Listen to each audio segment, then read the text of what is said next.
Horror कहानियाँ थी। घर वापसी। पूरे 10 साल के बाद महेश शर्मा अपनी पत्नी रेखा और बेटे अमित के साथ यूएसए से इंडिया वापस लौट कर आए थे। पिछले 10 साल में उनका एक बार भी इंडिया आना नहीं हुआ था, इसलिए इतने बरसों के बाद अपने घर वापस लौट कर आने के कारण वे सब बहुत खुश थे। महेश ने पहले ही अपने नौकर से कहकर अपना पुराना घर साफ करवा लिया था। अब वो तीनों अपने घर पहुंचते हैं। कुछ भी कहो, अपने देश में लौटने की फीलिंग्स अलग ही होती है। क्यों रेखा, ठीक कहा ना मैंने? बिल्कुल ठीक कहते हैं आप। 10 साल कब निकल गए पता ही नहीं चला। 10 साल का था अमित जब हम यहाँ से विदेश गए थे। मम्मी पापा, जब मैं यहाँ से गया था तो मेरे बहुत सारे दोस्त थे, आसपास के घरों के कॉलोनी वाले। अब तक तो वो सब भी कितने बड़े हो गए होंगे, पता नहीं अब यहाँ रहते भी होंगे या नहीं। वो पिंकी याद है? बचपन में पूरा समय अमित के साथ ही खेलती रहती थी। कितनी प्यारी बच्ची थी। कौन? वो अपने गुप्ता जी की बेटी? हाँ वही। गुप्ता जी अभी भी इसी मोहल्ले में रहते हैं? देख लेना, हमारे आने की खबर सुनकर दौड़ कर चले आएंगे। मम्मी पापा, आप लोग बातें करिए, मैं अपने कमरे में सोने जा रहा हूँ। मुझे कुछ देर आराम करना है। अमित अपने कमरे में जाता है और आराम से बेड पर लेट जाता है, लेकिन जैसे ही उसने अपनी आंखें बंद की उसे लगा कि कमरे की खिड़की के बाहर से किसी ने उसे आवाज दी। अमित, तुम लौट आए? मैं कब से तुम्हारा इंतजार कर रही थी। कौन है वहाँ पर? अगर कोई है तो प्लीज अंदर आ जाओ। अंदर आकर बात करते हैं ना। इस तरह खिड़की के बाहर से बोलने की क्या जरूरत है? लेकिन मैं तो यहीं रहती हूँ, तुम्हारे कमरे की खिड़की के बाहर, और मैं अंदर नहीं आ सकती। अरे बड़ी अजीब बात है, अंदर क्यों नहीं आ सकती? वैसे तुम हो कौन? अमित के इतना पूछते ही अचानक आवाज आना बंद हो जाता है। लगता है कि कोई मजाक करने की कोशिश कर रहा है। बाद में देखता हूँ। अब अमित एक बार फिर अपनी आंखें बंद करके सोने की कोशिश करता है, लेकिन इस बार जैसे ही वो आंखें बंद कर सोने के लिए दूसरी तरफ करवट पलटता है तो उसे एक छोटी बच्ची बाजू के बेड पर लेटी दिखती है, जिसे देखकर वो घबरा कर उठ जाता है। कौन है? कौन है? कोई है? क्या हो गया है मुझे? अचानक से छोटी बच्ची क्यों नजर आ रही थी मुझे? लगता है ज्यादा ही थक गया हूं मैं। थोड़ी देर के बाद अमित गहरी नींद में सो जाता है। अगली सुबह जब अमित सोकर उठता है और अपने कमरे से बाहर आता है तो अमित को देखकर महेश और रेखा के होश उड़ जाते हैं। ये क्या बचपना है अमित? ये तुमने अपना हुलिया कैसा बनाया हुआ है? पागल हो गए हो क्या? आज से पहले तो बेटा तुमने कभी ऐसी कोई हरकत नहीं की। अमित, तुम कोई दूध पीते बच्चे नहीं हो, 20 साल के जवान लड़के हो, और ये किस तरह का मजाक है? मम्मी पापा, अब गुस्सा क्यों हो रहे हो? मैंने क्या किया है? अभी अभी तो नींद से उठकर आपके सामने आया हूँ और आप भी मेरे ऊपर गुस्सा कर रहे हो। क्या हुआ? रेखा अपनी जगह से उठती है और एक छोटा सा आईना लाकर अमित की आंखों के सामने लगाती है। ये देखो, तुमने अपने सर पर रंग बिरंगी रबड़ लगाकर 2 चुटिया बनाई हुई है और हेयर बैंड लगाया हुआ है और आंखों में काजल। पागल हो गए हो क्या? तुम्हारी तबीयत तो ठीक है ना? अमित ने घबराकर अपने बालों से वो रबर बैंड निकाल दिया, हेयर बैंड भी फेंक दिया। मम्मी पापा, मैं सच कह रहा हूँ, मुझे इसके बारे में कुछ भी नहीं पता। यह सब किसने किया है? आप बताइए। क्या मेरा बचपन का कोई दोस्त आया था जिसने नींद में मेरे साथ ये सब किया हो? ऐसा कुछ नहीं हुआ अमित, अभी तो सुबह हुई है। कोई नहीं आया था बेटा, हम सच कह रहे हैं। किसी ने तुम्हारे साथ मजाक नहीं किया है, लेकिन तुमने ऐसा क्यों किया, तुम बताओगे? अरे मैंने कुछ नहीं किया, मैं सच कह रहा हूँ। और अभी मैं नहाने जा रहा हूँ। पता नहीं क्या हो रहा है मेरे साथ। कुछ देर के बाद अमित अपने कमरे से तैयार होकर आता है और कॉलोनी में घूमने के लिए घर से बाहर निकलता है। थोड़ा आगे चलने पर उसकी नज़र अपने घर के पड़ोस वाले घर पर पड़ती है, जहाँ पर अब सन्नाटा था। ये देखकर अमित ने वहां से गुजर रहे एक आदमी से पूछा। 1 मिनट भैया, सुनिए, क्या इस घर में अब कोई नहीं रहता क्या? हाँ बेटा, हम भी यहाँ पर 5 साल पहले ही आए हैं, तभी से इसे खाली ही देखा है। सुना है कि यहाँ रहने वाले लोग अचानक ही एक दिन घर छोड़कर चले गए।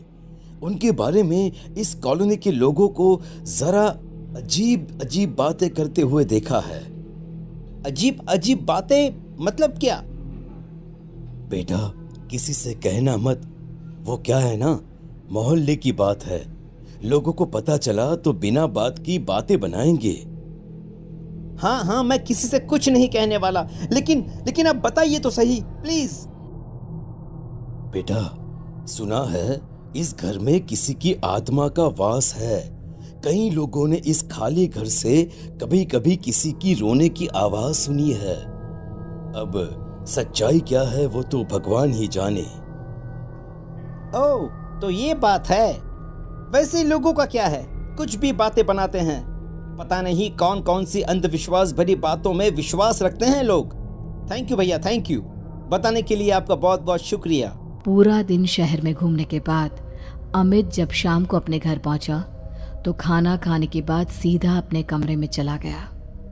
थोड़ी देर के बाद रेखा और महेश ने अमित को बाहर बुलाया, लेकिन अमित इस बार जैसे ही अपने कमरे से बाहर निकला तो रेखा के पैरों तले जमीन खिसक गई। उसने चिल्लाकर अपने बेटे अमित से पूछा, ये क्या बेहुदा मजाक है अमित? तुमने अपना हुलिया इस तरह से क्यों बिगाड़ा हुआ है? और ये गुलाबी फ्रॉक पहनने का क्या मतलब है? लगता है हमारे बेटे को कोई दिमागी परेशानी हो गई है। किसी ने इसके ऊपर कुछ कर दिया है रेखा। हमें इसे डॉक्टर के पास ले जाना चाहिए। अरे लेकिन अभी अभी बाजार से आया, तब तो बिल्कुल ठीक था, और इतनी सी देर में मेरे बच्चे को क्या हो गया? अमित एक छोटे बच्चे की तरह ताली बजा बजा कर हंसने लगता है और छोटे बच्चे की तरह ही बात करता है। मम्मा मम्मा, मुझे फ्रॉक पहनना बहुत अच्छा लगता है। आप मेरी 2 चोटी बना लो ना, और इस पे ना पिंक वाली रबड़ लगाना। बस करो अमित, बस। तुम क्या कर रहे हो? इस तरह का मजाक मत करो अपने मम्मी पापा के साथ। अरे अंकल, मैंने कहा मजाक किया, और वैसे भी मेरा नाम अमित नहीं, मेरा नाम तो चिंकी है, चिंकी। चिंकी का नाम सुनते ही रेखा और महेश पूरी तरह से घबरा गए। उन्हें विश्वास नहीं हो रहा था कि उनका बेटा चिंकी का नाम लेकर उसकी तरह क्यों बिहेव कर रहा है, क्योंकि चिंकी की मौत हुए तो 10 साल से भी ज्यादा समय बीत चुका है। रेखा और महेश ने किसी तरह अमित को सुला दिया, लेकिन रात को अचानक अमित के कमरे से किसी की डरावनी आवाज आने लगी।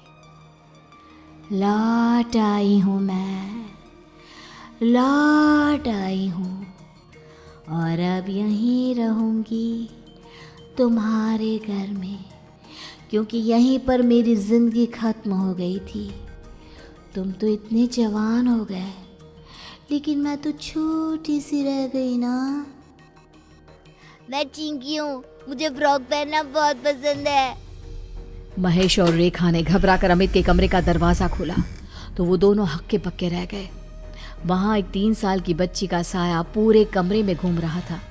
उसकी आवाज बिल्कुल अमित के जैसी थी और अमित की आवाज एक छोटी सी बच्ची के जैसी। मम्मी पापा, देखो चिंकी वापस लौट आई है। वो मेरी वजह से चली गई थी और अब वह वापस लौट आई है। देखो ना मम्मा, चिंकी को आइसक्रीम खाना बहुत पसंद है, उसको आइसक्रीम खानी है। आइसक्रीम लेकर आओ ना उसके लिए। अब तुम हमेशा मेरे साथ ही रहना, तुम बहुत अच्छी हो। मुझे तुम्हें उस दिन उस खिड़की से धक्का नहीं देना चाहिए था। ये मैं क्या सुन रहा हूँ? आज से 10 साल पहले हमारे बेटे ने छोटी सी बच्ची चिंकी को धक्का दे दिया था।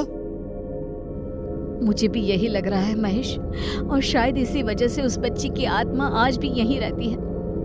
इससे पहले कि रेखा और महेश कुछ करते, अमित बड़े ही अजीब ढंग से चलता हुआ घर से बाहर निकला और सीधा बाजू वाले खाली घर में चला गया। रेखा और महेश भी उसके पीछे पीछे गए। जहां पहुंचकर उन्होंने देखा कि वहां टूटे फूटे आधे जले हुए खिलौने पड़े हुए हैं। वहां पहुंचने के बाद अमित बड़े ही अजीब ढंग से घर के ठीक बीचों बीच जाकर बैठ गया, और तभी वहां पर 3 साल की छोटी सी चिंकी महेश, रेखा और अमित को नजर आने लगी। अगर आपका बेटा उस दिन मुझे अकेले छोड़कर नहीं जाता तो मैं कभी नहीं मरती। मेरी मम्मी तो मुझे अमित के पास ये कहकर छोड़कर गई थी कि वो थोड़ी देर मेरा ध्यान रख लेगा, लेकिन उसने मुझे खिड़की के पास अकेला छोड़ दिया और मैं गिर गई। मेरे बच्चे को छोड़ दो बेटा, उससे बहुत बड़ी गलती हुई है, लेकिन तब वो नादान था, ना समझता, इसलिए तुम्हारा ध्यान नहीं रख पाया। अगर अनजाने में अमित से गलती हुई होती तो मैं उसे माफ कर देती, लेकिन जानती है आंटी, इसने मुझे जानबूझकर खिड़की से धक्का दिया था ताकि इसे मेरा ख्याल ना रखना पड़े और ये अपने दोस्तों के साथ जाकर खेल सके। ये तुम क्या कह रही हो? अगर ये सच है तो फिर यही सच है, और आज के बाद से मैं हमेशा अमित के शरीर में रहूंगी, और जब मेरा मन करेगा तब बाहर आऊंगी।